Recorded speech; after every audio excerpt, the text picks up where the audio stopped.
محرم الحرام کے دوران عزاداروں کی حفاظت یقینی بنانے کے لیے ریسکیو 1122 نے لاہور بھر میں خصوصی ہنگامی انتظامات نافذ کر دیے ہیں۔ پنجاب کی وزیر اعلیٰ کی ہدایات پر ریسکیو ٹیموں کو شہر کے حساس مقامات، جلوسوں اور مجالس کے راستوں پر تعینات کر دیا گیا ہے۔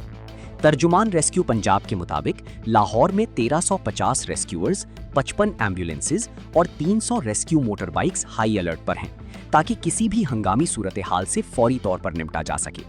کسی بڑے حادثے یا ایمرجنسی سے نمٹنے کے لیے 2 جدید ہائی ٹیک سنورکلز اور 42 فائر اینڈ ریسکیو گاڑیاں بھی تعینات کی گئی ہیں۔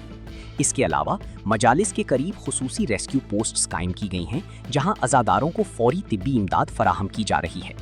بڑے جلوسوں کے آگے اور پیچھے اضافی ایمبولینسز بھی موجود ہیں تاکہ کسی بھی طبی ایمرجنسی کی صورت میں فوری رسپانس دیا جا سکے۔